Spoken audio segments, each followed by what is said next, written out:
Bonjour mes amis. Comment prendre le contrôle de votre esprit? Acquérir la stratégie de l'autodirection mentale pour atteindre vos objectifs avec l'autorisation de Didier Pénissard. Un petit clin d'œil à Alpha Range. Moi aussi j'ai un petit peu envie d'aider les amis pour mieux gérer leur vie tout simplement. Il y a moyen d'être bien dans son corps, dans son esprit, sachant que les deux ne font qu'un. Le corps et l'esprit doivent être équilibrés et pour arriver à faire ce schéma-là, il faut bien comprendre comment fonctionne notre esprit. Voilà. Donc ça c'est la première partie et je pense faire la seconde, peut-être la troisième dans les jours qui viennent. Vouloir contrôler son environnement extérieur avant de chercher à contrôler notre monde intérieur est une expérience vaine. C'est d'abord en vous que le changement doit s'initier.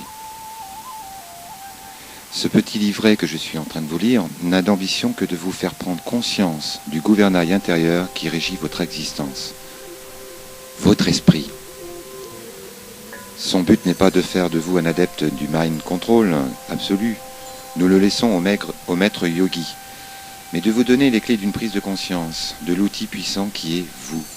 Voilà sa véritable ambition. Une machine fonctionnant 24 heures sur 24, avec un débit à haute production, est en action en ce moment même. Votre cerveau est cette fantastique machine. Les informations circulent à une vitesse renversante. Des milliards de connexions possibles. Vous en avez sans doute très peu conscience. Peut-être parfois quand vous lisez quelques ouvrages ou visionnez des reportages sur la connaissance du cerveau. Pourtant c'est ainsi. Votre cerveau fonctionne, travaille, agit constamment, continuellement. Tout cela sans même que vous interveniez dans son processus miraculeux. Il produit, cherche, assemble, résout, contrôle, remémore, élabore, apprend, emmagasine, traite, associe, interprète. Tout cela en quelques milliardièmes de secondes. Ce n'est pas tout. Il vous permet de ressentir, goûter, émerveiller, de vous adapter à des circonstances particulières, de vous faire adopter des stratégies originales. Prenez conscience de vos forces intérieures. Le cerveau est la structure la plus complexe de l'univers. Prenez-en conscience. Adoptez donc une vision de bénédiction envers vous-même. Chaque sensation, chaque souvenir que vous rappelez à votre mémoire est une merveille de développement. Vous pouvez faire appel de nouvelles sensations intérieures à votre demande. Votre cerveau vous répond comme un serviteur. Si vous souhaitez orienter votre sensation intérieure vers votre parfum préféré, il le fera. Si vous désirez prendre un bain de soleil, il ne vous faut que le temps de vous rappeler l'effet de la chaleur bienfaisante du soleil sur votre peau, puis de profiter un instant de vacances mentales. L'homme possède une faculté qui surpasse tous les autres. Il a le choix. Il peut décider. Il peut orienter ses priorités, ses décisions, ses pensées. Trop fréquemment, les individus affirment qu'ils n'ont pas le choix. Peut-être momentanément. Mais qu'en est-il des actions, des pensées qu'ils entretiennent en eux? Rien n'est plus faux. Chaque jour, l'individu peut décider de son propre choix, de diriger ses pensées et ses choix. Il peut conduire à sa guise le phare de son esprit dans la direction qu'il souhaite éclairer. Pourquoi vous devez être le capitaine du bateau? Anthony Robbins, auteur du best-seller Pouvoir instantané, écrit que lors de son apprentissage de pilote de voiture sur glace, il sentit son véhicule se diriger inexorablement vers le mur. Son instructeur, qui était à ses côtés, lui fit tourner la tête dans la direction où il souhaitait aller. Mais au plus fort de l'événement, Anthony regardait le mur s'approcher. L'instructeur lui criait de ne pas regarder l'obstacle, mais l'issue, la route, il le fit. Résultat, l'obstacle fut évité de justesse. De même, ne regardez pas les récits de la vie qui vous attirent dans les abysses, mais regardez la destination, votre but. Même au plus fort des tempêtes de l'existence, vous devez orienter votre esprit vers l'issue favorable. Le changement se fera automatiquement. Le bateau mettra peut-être beaucoup de temps pour reprendre la bonne direction, mais il se remettra en marche vers le bon port. Vous êtes le seul maître à bord.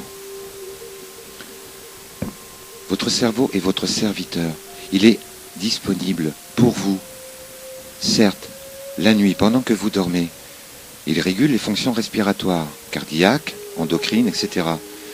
Il veille 24 heures sur 24 à maintenir une température proche du 37 degrés Celsius. Mais l'activité pensante, elle, est sous votre contrôle. Or, si vous interrogez le passant dans la rue ou dans les transports en commun sur la nature de ses pensées, il vous répondra évasivement « Je pensais arriver à l'heure, je rêvassais, j'ai 1000 pensées qui me traversent la tête ». Ce comportement intérieur est le plus courant, mais vous possédez une Formule 1 sans tenir le volant. La puissance du cerveau est fulgurante. Les chercheurs qui étudient son fonctionnement restent perplexes quant aux limites supposées de cette machine. Il semble bien que nous ne connaissons la ligne de démarcation du cerveau. La psychologie moderne nous exhorte à ne pas laisser cette exceptionnelle création fonctionnelle sans contrôle. C'est à vous de prendre le contrôle pour en tirer profit et atteindre vos objectifs. D'après les travaux du Dr Miles, le cerveau posséderait un mécanisme interne de succès qui fonctionne à partir de données, pensées, croyances que l'on veut bien lui fournir. Une pensée est un schéma mental actif. En d'autres termes, une pensée est un ensemble très complexe d'assemblage mental. Par exemple, si je vous demande de susciter dans votre esprit le souvenir de votre dernier repas, vous mettez en marche un processus d'une incroyable structure et complexité.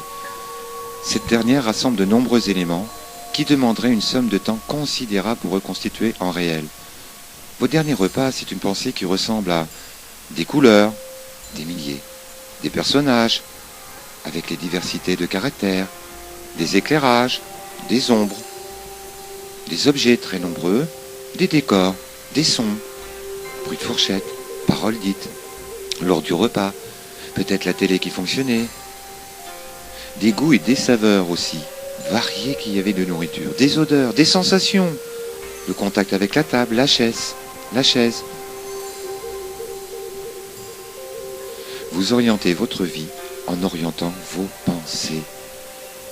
Votre cerveau machine fonctionne comme un mécanisme cybernétique. Il a besoin de données.